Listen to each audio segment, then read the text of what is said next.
My name is Elena Moore, a 29-year-old fashion designer living in the heart of Saigon. Strong, independent, and, at least until that day, completely in control of my life. That was before he came.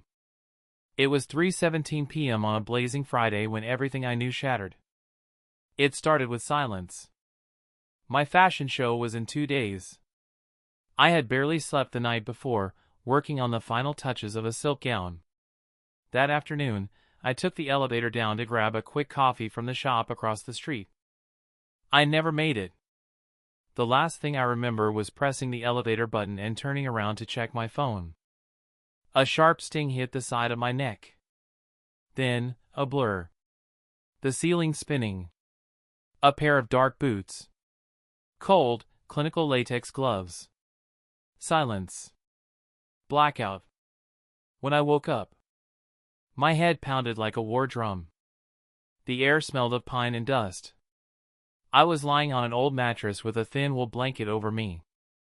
The room was dimly lit, the wooden walls cracked, the windows sealed shut with nailed planks. My hands were free, but my ankle, shackled to a steel chain, bolted into the floor. I screamed. No response. I screamed again, louder. Still nothing. My voice cracked, and fear crept in like fog. I crawled toward the window, only to find a camera in the corner, its red light blinking. I was being watched. That's when the door opened. He stepped in. A tall man in his late 30s. Masked. Dressed in a black hoodie, dark jeans, and heavy boots. His presence was calm, too calm. "Who the hell are you?" I shouted. He didn't respond. He placed a tray of food on a table near the wall and left. No eye contact. No words. I lunged after him, dragging the chain with me, but the door slammed shut before I could take a full step. Only silence remained. The first night. I didn't eat. I didn't sleep. I sat in the corner, hugging my knees, trying to convince myself this was a dream. But reality has a cruel way of confirming itself. The chain was real. The coldness of the floor, the stale bread on the tray, the eerie ticking of the clock, real. He returned the next morning, just as silent. This time, I didn't scream. I asked, "Why me?" Still no answer. "Are you going to kill me?" He paused. Just for a second. Then slowly shook his head. Then left. A man who knew too much. It took 4 days for him to speak. On the 5th morning, after he handed me breakfast, he finally said something. Elena Moore. Born May 6th, mother deceased. Estranged from father. Graduated top of your class from London School of Design. You hate coffee but pretend to like it to seem sociable. I froze. He pulled up a chair and sat, just outside the reach of my chain. "I know you," he said. My mouth went dry. "Are you a stalker?" He smiled, faintly. "Not quite." "Then what are you? Why am I here?" He tilted his head, studying me like a puzzle piece that didn't quite fit. "Because you owe me something." That's when I realized. This wasn't random. His name was Aiden Cross. I didn't recognize him. Not by face, not by voice. But the name rang somewhere in the back of my mind. He didn't come the next day.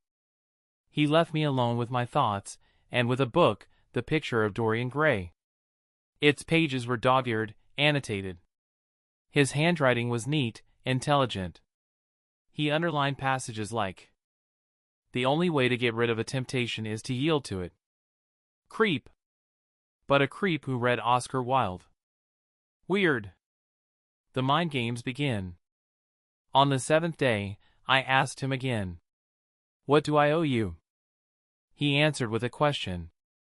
"Do you believe in justice?" I scoffed. "Only in theory." He leaned forward. "You ruined my life, Elena. And I don't think you even know it." My chest tightened. "What are you talking about?" He stood up, walked to the door, and turned just before leaving. You'll remember. I'll help you. The name from the past. That night, I racked my brain. Cross. Aiden Cross. Then, snap. I remembered the scandal. 7 years ago. A tech whistleblower who exposed corruption in a fashion conglomerate. He vanished after his identity was leaked online. His company fell. He was blamed for corporate sabotage. His girlfriend testified against him. Rumors said he attempted suicide. I had nothing to do with it, had I? Wait. My final year thesis. I had used anonymous documents in a presentation that exposed labor abuse in that same conglomerate. Documents I had downloaded from an encrypted forum. Was it his? The confrontation. When he returned the next morning, I shouted at him. You're blaming me for your life falling apart? I didn't even know who you were. He stood still, hands in his hoodie. I know, he said. But that doesn't matter. Intentions don't erase consequences. My voice cracked. So what now? Are you punishing me? He stepped closer, just one step into my chain's range. I didn't move. He knelt. Punishment? No. Understanding. He removed his mask. For the first time, I saw his face. Sharp cheekbones. Eyes like polished steel. A scar running down his left jaw. And behind all that, sorrow. Heavy, aching sorrow. Help me remember who I was before they broke me, he whispered. And in that moment, I didn't feel hate. I felt something worse. Pity. Then fear. Then something I couldn't name. The nights were the hardest. Not because I feared for my life, I no longer did. But because I feared what I was starting to feel. I shouldn't have cared. He kidnapped me, chained me, watched me like a specimen in a cage. And yet, when Aiden Cross sat across from me the next morning, hair tousled, eyes heavy with insomnia, I found myself asking, Did you sleep last night? He blinked. No. Neither did I. That was the first real conversation we had. The cage became a room. It was a slow shift. He replaced the chain on my ankle with a locked door. He let me walk freely inside the cabin. He brought me books, Woolf, Kafka, Baldwin. I didn't ask, but he seemed to know what I liked. He cooked real meals. Sat at the table with me. Sometimes we ate in silence. Sometimes he asked about my childhood. My dreams. He never touched me. But his eyes lingered a little longer each day. So did mine. Memories and madness. I kept digging through my memories, trying to piece together how I had indirectly played a role in ruining this man's life. 7 years ago, I was a student desperate to impress my professor. I used the whistleblower leaks without credit because I didn't know who the source was. It helped me win an award, land my first job, and destroyed his career. When I told him that one night, he simply nodded. I don't hate you, he said. Then what is this? I asked. A lesson? A prison? No, he replied. A second chance. For both of us. Cracks in his armor. One rainy afternoon, I heard him shouting in another room. At first, I thought he was on the phone. But then I realized. He was talking to no one. You said you loved me, he yelled. And you sold me out. I peeked through the crack in the door. He was pacing back and forth, clutching a photo in one hand, his other hand clenched into a fist. The photo fell to the floor. A woman. Dark hair. Pale skin. Beautiful. She looked familiar. Was she the ex-girlfriend who betrayed him? Later that night, I found the photo outside my door. No note. No explanation. Just the picture, and the silence that came with it. Fever. I got sick. Burning fever. Delirium. My body trembling, soaked in sweat. Aiden found me on the floor, curled up, shivering. He panicked. For the first time, I saw him afraid. He carried me to the bed. Sat by my side all night. Wiped my forehead with a damp cloth. Held my hand. I should have let you go, he whispered once, thinking I couldn't hear. But I did. I remembered every word. Midnight confession. When the fever broke, I awoke to find him asleep in the chair beside me. His head leaned back. His chest rising and falling in a rhythm that felt too human. Too gentle. I sat up. Looked at him. I should have hated him. But something inside me cracked. Something I was terrified to name. He stirred. Elena? I'm okay, I said softly. He nodded, rubbing his eyes. I should take you back soon. The words hit like ice. Why? I asked. Because if I don't, you'll start to see me as something I'm not. My voice shook. And what do you think I see? He didn't answer. He didn't need to. The candlelight dinner. 2 days later, he surprised me. A table set with real plates, candles, even a bottle of wine. Celebrating? I asked. No, he said. Saying goodbye. I stared at him across the table. You've already decided? He nodded. I can't keep you here forever. That would make me exactly what they said I was.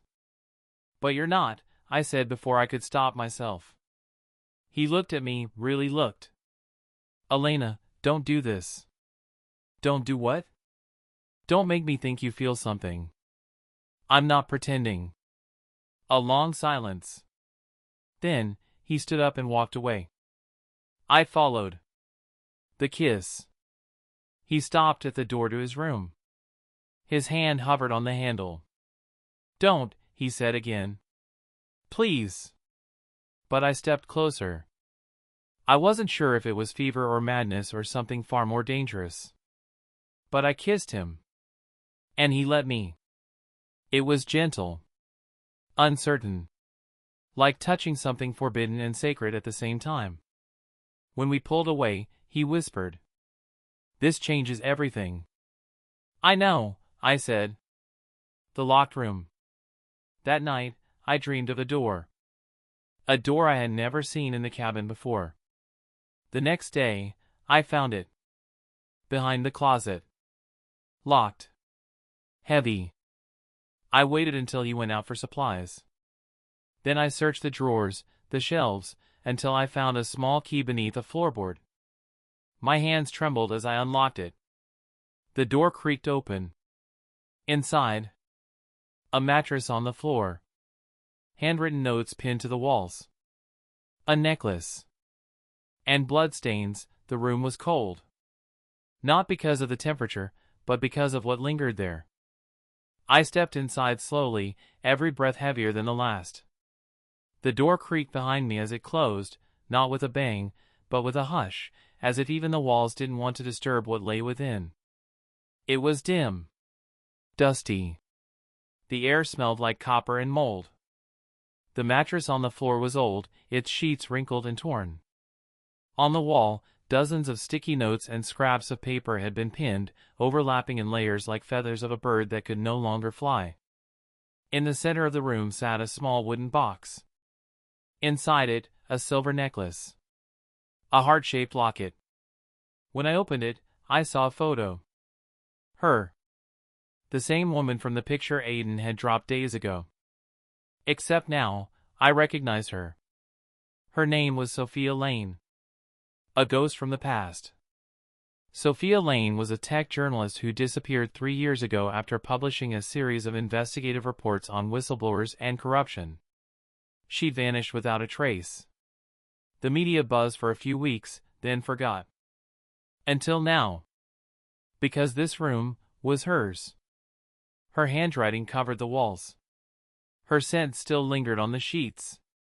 Her locket still held a photo of her and Aiden. Together. Smiling. Questions without answers. I rushed out of the room just as Aiden returned. He froze when he saw me standing in the hallway, holding the locket. "You lied," I said. He stared at me, eyes unreadable. "You said you never hurt anyone." "I didn't." "Then what is that room?" His jaw clenched. "You weren't supposed to see that." "Clearly." He stepped forward, but I backed away. "What happened to her?" I asked. "What did you do to Sophia?" He closed his eyes, as if summoning the strength to answer a question he'd buried for years. "She left." I blinked. "What?" "She left, but not the way she wanted. The night Sophia disappeared." Aiden sat down. No mask. No defenses. She was the only one who believed me. When the world turned against me, she stayed. At first, I listened in silence. But the more time she spent with me, the more paranoid I became. I thought she was being followed. I made her stay indoors. I controlled everything. She couldn't breathe anymore. So one night, he continued, voice trembling, she ran. Took my car. Drove straight into the woods. He looked up at me. They found the car. Wrecked. Blood on the windshield. But no body. Gone? He nodded. I searched for months. Everywhere. But eventually, I stopped. The truth, or a version of it. I didn't know what to believe. His pain felt real. His voice shook with grief. But still, something didn't add up. The blood on the mattress. The scribbled notes on the walls, some written in fear. Why keep the room? I asked. To remember what I did wrong, he said. Or to punish yourself? Maybe both. What am I becoming? That night, I couldn't sleep. I lay in the same bed Sophia once did. I wondered if she had stared at the same ceiling. Cried into the same pillow. And if she had ever loved him, the way I feared I was starting to.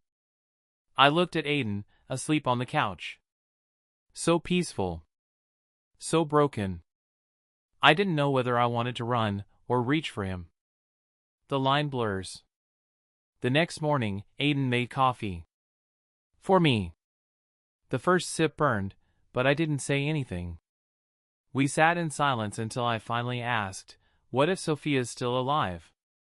He looked surprised. Do you think she is? I don't know. But maybe you need to find out. He exhaled slowly. Would it change anything? I didn't answer.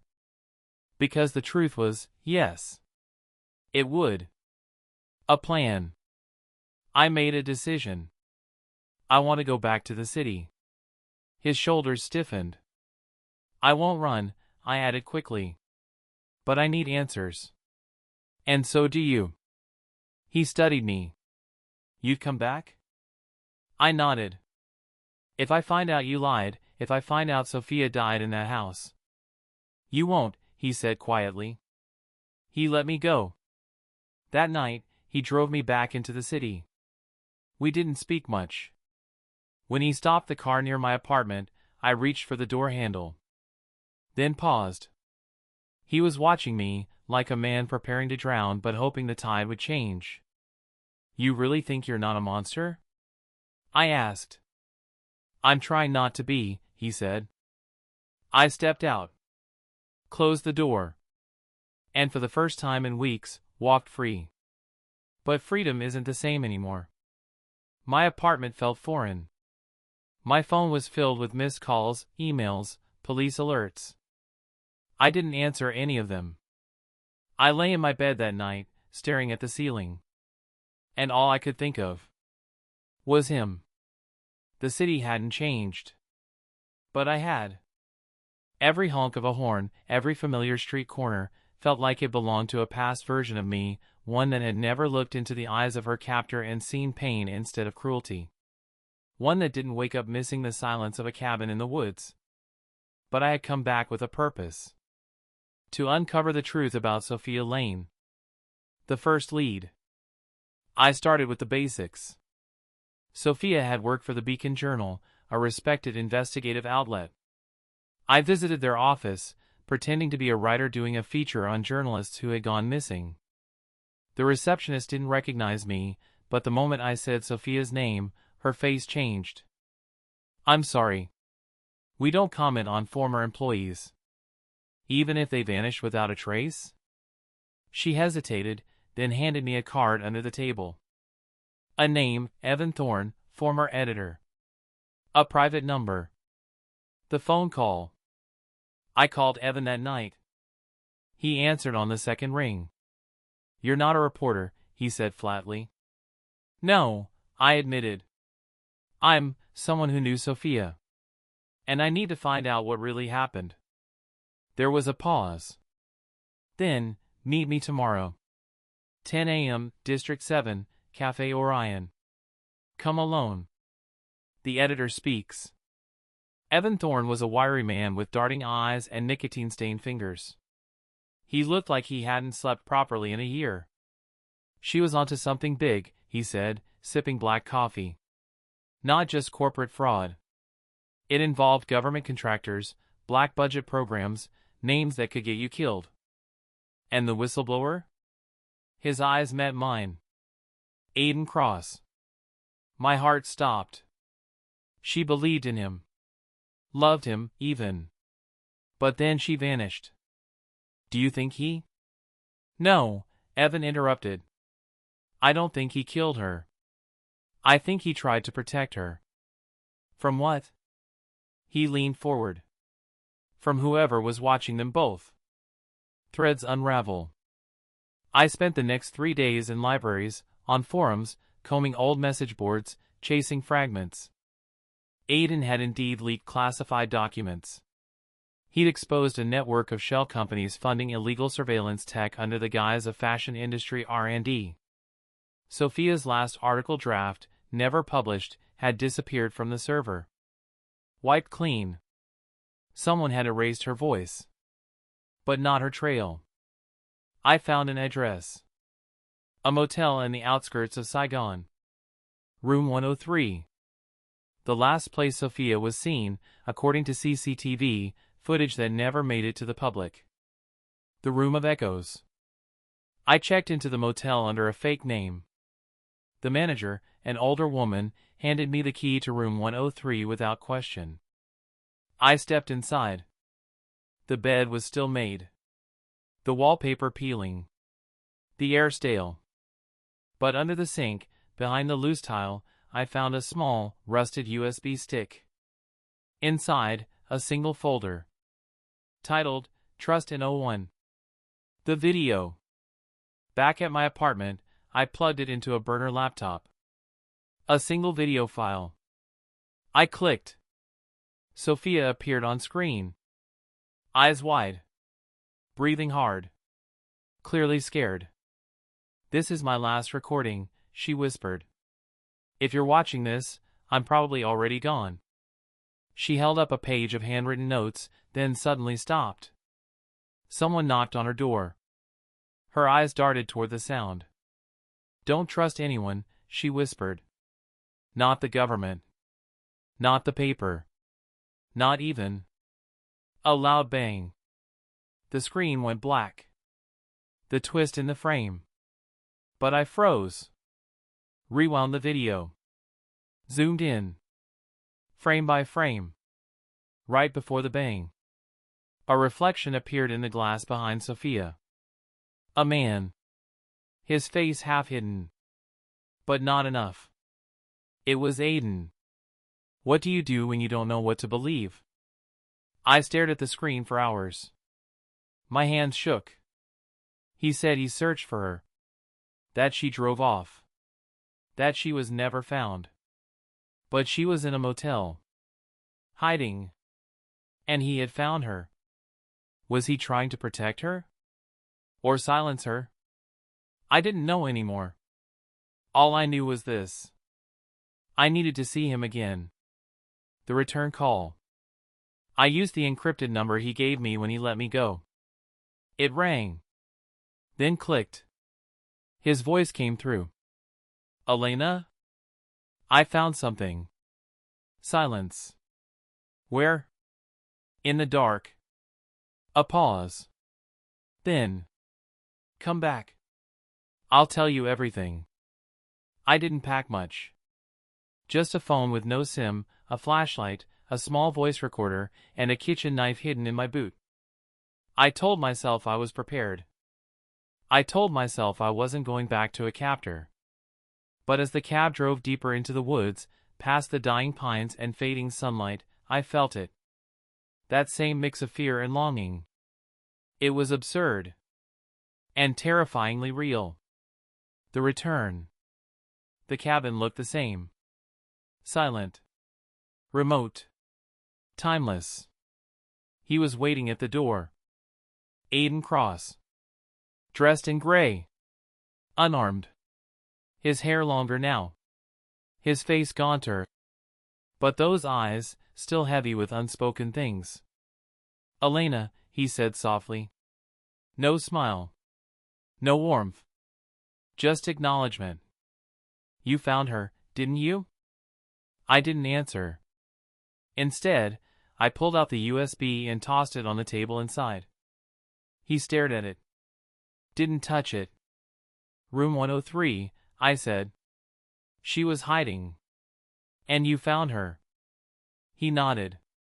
Slowly. As if confessing to a grave sin. Yes. The whole truth. He poured us tea. Sat down across from me. And began.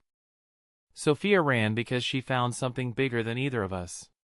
Something that could get her killed. She told me not to follow her. But I did. He looked down. I thought I could protect her. But the night I found her, she was different. Paranoid.